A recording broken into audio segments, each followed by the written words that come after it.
Online judicial point में आप सभी का स्वागत है।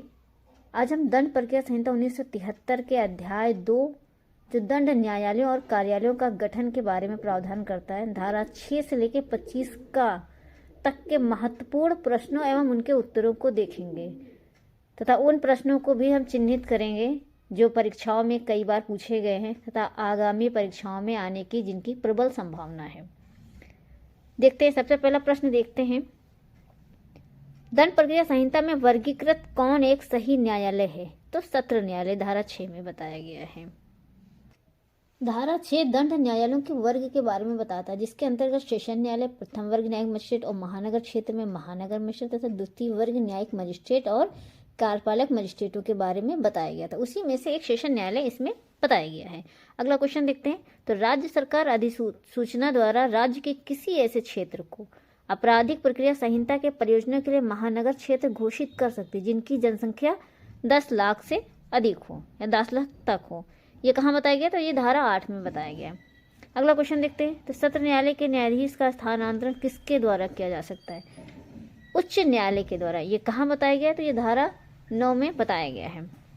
न्यायिक मजिस्ट्रेट के न्यायालयों के पीठासीन अधिकारियों की नियुक्ति किसके द्वारा की जाती है? इसका उत्तर देखते हैं, उच्च न्यायालय के द्वारा। ये कहाँ बताया गया? तो ये धारा 11 खंड 2 में ये बताया गया है। अगला क्वेश्चन देखते हैं। अधिसूचना के अनुसरण में तिहाड़ जेल में सत्र न्यायालय की बैठकें करना अवैधानिक नहीं था। यह किस वाद में आधारित किया गया है? तो ये केहर सिंह बनाम राज्य 1989 सुप्रीम कोर्ट के वाद में ये बताया गया था। ये कई बार एग्जाम में क्वेश्चन पूछा गया, बहुत महत्वपूर्ण क्वेश्चन है केहर सिंह का वाद। अगला क्वेश्चन देखते हैं। अधीनस्थ न्यायिक मजिस्ट्रेटों के कार्य के वितरण के विषय में कौन नियम बना सकते हैं या विशेष आदेश दे सकते हैं? तो नियम बनाने की शक्ति किसके पास है? तो मुख्य न्यायिक मजिस्ट्रेट या सीजीएम के पास। धारा 15 खंड 2 में ये प्रावधान किया गया है। आगे देखते हैं। दंड प्रक्रिया संहिता की धारा 24 की उपधारा 1 में लोक अभियोजक शब्दों के बाद अंतः स्थापित शब्द है एक या अधिक अतिरिक्त लोक अभियोजक। ये इसमें प्रावधान किया गया है। अगला क्वेश्चन देखते हैं। किसी जिले के लिए लोक अभियोजक नियुक्त करने के लिए कौन प्राधिकृत है? राज्य शासन या राज्य सरकार लोक अभियोजक नियुक्त करने के लिए प्राधिकृत होता है। कोई व्यक्ति लोक अभियोजक नियुक्त नहीं हो सकता यदि उसका नाम जिलाधिकारी की सूची में ना हो। कहाँ बताया गया? तो धारा 24 के खंड 5 में बताया गया है। कोई व्यक्ति अपर लोक अभियोजक नियुक्त किए जाने का पात्र तभी होगा जब वह कम से कम कितने वर्ष तक अधिवक्ता के रूप में विधि व्यवसाय करता रहा हो। कितने वर्ष तक? तो 7 वर्ष तक। कहाँ बताया गया है? 24 के खंड 7 में। बहुत आसान तरीका, 24 के खंड 7 में 7 वर्ष की प्रैक्टिस बताई गई है। विशेष लोक अभियोजक नियुक्ति के लिए कितने वर्षों का विधि व्यवसाय आवश्यक होता है? 10 वर्ष। कहाँ प्रावधान किया गया? तो धारा 24 के खंड 8 में। मजिस्ट्रेट के न्यायालयों में अभियोजन को कौन संचालित करते हैं? सहायक लोक अभियोजक। इसके बारे में प्रावधान धारा 25 में किया गया है। मजिस्ट्रेटों के न्यायालयों के लिए एक पुलिस अधिकारी को सहायक लोक अभियोजक के रूप में कौन नियुक्त कर सकता है? जिला मजिस्ट्रेट, डीएम साहब कर सकते हैं। ये कहाँ बताया गया है? धारा 25 खंड 3 में बताया गया है। जिला मजिस्ट्रेट धारा कौन सी है? 25 खंड 3। दंड प्रक्रिया संहिता संशोधन अधिनियम 2008 के द्वारा धारा 24 कौन सा विशेष प्रावधान जोड़ा गया? तो 24 के उपधारा 8 के उपबंध के पश्चात निम्नलिखित परंतु जोड़ा गया है। क्या है? कि परंतु इस उपधारा के अधीन अभियोजन को सहायता प्रदान करने के लिए अपने पसंद का अधिवक्ता नियुक्त करने के लिए न्यायालय पीड़ित व्यक्ति को अनुमति प्रदान कर सकता है।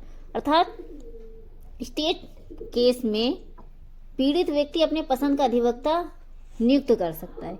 ये 2008 के संशोधन के बाद परंतु जोड़ा गया। इससे पहले जो स्टेट वाले मामले होते थे उसमें पीड़ित व्यक्ति अपने पसंद का अधिवक्ता नियुक्त करने का अथराइज नहीं था, मतलब वो नियुक्त नहीं कर सकता था। अगला क्वेश्चन देखते हैं। तो दंड प्रक्रिया संहिता का अध्याय 2 किससे संबंधित है? तो अध्याय 2 दंड न्यायालयों एवं कार्यालयों के गठन से संबंधित है। ये धारा 6 से लेकर 25 का तक में बताया गया है। महानगर क्षेत्र की सीमाओं को कौन और कैसे घटा या बढ़ा सकता है? तो महानगर क्षेत्र की सीमाओं को राज्य सरकार अधिसूचना द्वारा बढ़ा सकती है और कम कर सकती है या उसमें परिवर्तन भी कर सकती है। अगला क्वेश्चन देखते हैं। राज्य सरकार प्रत्येक सेशन खंड के लिए एक सेशन न्यायालय स्थापित करेगी। ऐसे सेशन न्यायालय का न्यायाधीश किसके द्वारा नियुक्त किया जाएगा? इसका उत्तर देखते हैं। संहिता की धारा 9 के अनुसार ऐसे सेशन न्यायालय में का न्यायाधीश उच्च न्यायालय द्वारा नियुक्त किया जाएगा। अगला क्वेश्चन देखते हैं। प्रत्येक जिले में न्यायिक मजिस्ट्रेटों के कितने न्यायालय हो सकते हैं? तो संहिता की धारा 11 के अनुसार प्रत्येक जिले में प्रथम वर्ग और द्वितीय वर्ग मजिस्ट्रेट के इतने न्यायालय हो सकते हैं जितने और जो राज्य सरकार उच्च न्यायालय के परामर्श से के पश्चात अधिसूचना द्वारा विनिर्दिष्ट करे। अगला क्वेश्चन देखते हैं। तो ऐसे प्रत्येक जिले में जो महानगर क्षेत्र नहीं है में मुख्य न्यायिक मजिस्ट्रेट की नियुक्ति किस प्रकार होती है? तो उच्च न्यायालय ऐसे प्रत्येक जिले में एक प्रथम वर्ग न्यायिक मजिस्ट्रेट को मुख्य न्यायिक मजिस्ट्रेट नियुक्त करेगी। विशेष न्यायिक मजिस्ट्रेट की नियुक्ति संहिता की किस धारा के अंतर्गत निर्धारित है और इनकी नियुक्ति कौन करता है? तो इन न्यायाधीशों की नियुक्ति उच्च न्यायालय केंद्र सरकार के या राज्य सरकार के अनुरोध पर धारा 13 के अनुसार करती है। विशेष न्यायिक मजिस्ट्रेट की नियुक्ति किन मामलों के संबंध में होती है? तो विशेष मामले या विशेष वर्ग के मामलों के संबंध में विशेष मजिस्ट्रेट की नियुक्ति की जाती है। संहिता की धारा 13 के अंतर्गत विशेष न्यायिक मजिस्ट्रेट की नियुक्ति कितनी अवधि के लिए होती है? बहुत इंपॉर्टेंट क्वेश्चन है। तो 1 वर्ष से अनधिक अवधि के लिए। उच्च न्यायालय के नियंत्रण के अधीन रहते हुए कौन मजिस्ट्रेट समय समय पर उन क्षेत्रों की स्थानीय परिसीमा पर निश्चित कर सकता है जिनके अंतर्गत धारा 13 या 11 के अंतर्गत नियुक्त मजिस्ट्रेट अपनी शक्तियों का प्रयोग कर सकेंगे? तो कौन कहाँ पे है? तो ये मुख्य न्यायिक मजिस्ट्रेट या सीजीएम धारा 14 के अंतर्गत। अगला क्वेश्चन देखते हैं। तो महानगर क्षेत्र में महानगर मजिस्ट्रेटों के न्यायालय राज्य सरकार किसके परामर्श से स्थापित करती है? तो उच्च न्यायालय के परामर्श से धारा 16 के अंतर्गत। अगला क्वेश्चन देखते हैं। विशेष महानगर मजिस्ट्रेट की नियुक्ति कौन करता है और कब? तो इनकी नियुक्ति उच्च न्यायालय द्वारा केंद्रीय या राज्य सरकार द्वारा अनुरोध किए जाने पर की जाती है। विशेष महानगर मजिस्ट्रेट कितनी अवधि के लिए नियुक्त किए जाएंगे? तो इसका उत्तर होगा संहिता की धारा 18 के अनुसार नियुक्त किए गए विशेष महानगर मजिस्ट्रेट की नियुक्ति एक समय में 1 वर्ष से अनधिक समय के लिए होगी। अगला क्वेश्चन देखते हैं। मुख्य महानगर मजिस्ट्रेट और प्रत्येक अपर मुख्य महानगर मजिस्ट्रेट किसके अधीनस्थ होंगे? तो मुख्य महानगर मजिस्ट्रेट एवं अपर मुख्य महानगर मजिस्ट्रेट सेशन न्यायाधीश के अधीनस्थ होंगे। संहिता की किस धारा के अंतर्गत राज्य सरकार को प्रत्येक जिले एवं महानगर क्षेत्र में कार्यपालक मजिस्ट्रेट एवं उनमें से एक को जिला मजिस्ट्रेट नियुक्त करने की शक्तियां प्राप्त हैं? तो धारा 20 के अंतर्गत। संहिता में लोक अभियोजक से संबंधित उपबंध कब योजित किए गए हैं? तो दंड प्रक्रिया संहिता संशोधन अधिनियम 1978 द्वारा सन 1978 में इनके बारे में प्रावधान किया गया है। सन 1978 में केंद्रीय सरकार मजिस्ट्रेट के न्यायालयों में किसी मामले या किसी वर्ग के मामले के संचालन के प्रयोजन के लिए एक या अधिक सहायक लोक अभियोजक नियुक्त कर सकती है। ये प्रावधान 1978 के संशोधन अधिनियम द्वारा अंतः स्थापित किया गया था। ठीक, अगला क्वेश्चन हम देखते हैं। तो संहिता की किस धारा में लोक अभियोजक की नियुक्ति से संबंधित उपबंध किए गए हैं? तो धारा 24 में। लोक अभियोजक की नियुक्ति कौन और किस लिए करता है? तो इनकी नियुक्ति केंद्र सरकार या राज्य सरकार उस उच्च न्यायालय के परामर्श से किसी उच्च न्यायालय में करती है जो किसी अभियोजन में अपील या अन्य कार्यवाही में राज्य या केंद्र सरकार की ओर से मामलों का संचालन करते हैं। इसलिए लोक अभियोजक की नियुक्ति की जाती है। संहिता की किस धारा के अंतर्गत विशेष लोक अभियोजक की नियुक्ति की व्यवस्था है? तो संहिता की धारा 24 के खंड 8 में विशेष लोक अभियोजक की नियुक्ति की व्यवस्था की गई है। उसके अंतर्गत बताया गया है कि खंड 8 में सहायक लोक अभियोजक नियुक्त होने की पात्रता के लिए 10 वर्ष की प्रैक्टिस होना अनिवार्य है। अगला क्वेश्चन देखते हैं। तो केंद्रीय या राज्य सरकार किसी अधिवक्ता को किसी मामले या वर्ग के मामले के प्रयोजन हेतु विशेष लोक अभियोजक नियुक्त कर सकती है। कब? तो जब 10 वर्ष तक की विधि व्यवसाय किया हो। सहायक लोक अभियोजक की नियुक्ति से संबंधित उपबंध धारा 25 में किया गया है।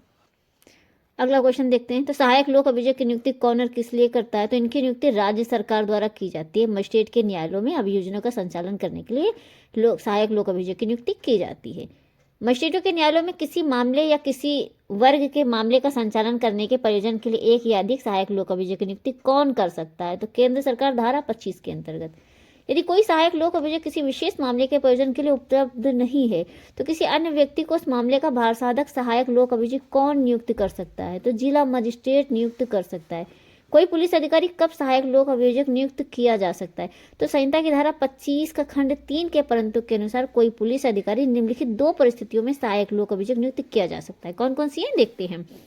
यदि उसने उस अपराध के अन्वेषण में भाग नहीं लिया है जिसके बारे में अभियोजित किया जा रहा है। दूसरा है यदि वह निरीक्षक पंक्ति से नीचे का नहीं हो। ये 2 कंडीशन है तो वहां पे कोई पुलिस अधिकारी सहायक लोक अभियोजक नियुक्त किए जाने के लिए पात्र नहीं होगा। अगला क्वेश्चन देखते हैं। तो संहिता की धारा 25 पर राजा राम बनाम बिहार राज्य AIR 1964 सुप्रीम कोर्ट का मामला में क्या प्रकाश डालता है? तो इस प्रकरण में यह कहा गया है कि आबकारी अधिकारी को भी धारा 25 के प्रयोजन के लिए पुलिस अधिकारी माना जा सकता है। इसलिए ऐसा आबकारी अधिकारी जिसने किसी मामले का अन्वेषण किया सहायक लोक अभियोजक के रूप में नियुक्त नहीं किया जा सकता है। अगला क्वेश्चन देखते हैं। उत्तर प्रदेश राज्य बनाम जयपाल सिंह नरेश का प्रकरण किस बिंदु पर है? तो यह वाद संहिता की धारा 25 खंड 2 के परंतुक जिसके द्वारा राज्य सरकार को यह शक्ति प्रदान की गई है कि वह लोक अभियोजकों को पुलिस अधिकारियों के नियंत्रण के अधीन रख सकती है के विषय पर है या संशोधन द्वारा उत्तर प्रदेश हेतु 1976 में योजित किया गया है। तो इस तरह से हमने अध्याय 2 पे जितने भी महत्वपूर्ण क्वेश्चन बन रहे थे उन सभी के प्रश्नों को देखा एवं उनके उत्तरों को भी देखा। अगली वीडियो में हम अध्याय 3 के जितने भी महत्वपूर्ण प्रश्न हैं उनके बारे में हम चर्चा करेंगे तथा उनके प्रश्नों एवं उत्तरों को देखेंगे। वीडियो अच्छा लगा हो लाइक शेयर और सब्सक्राइब करें।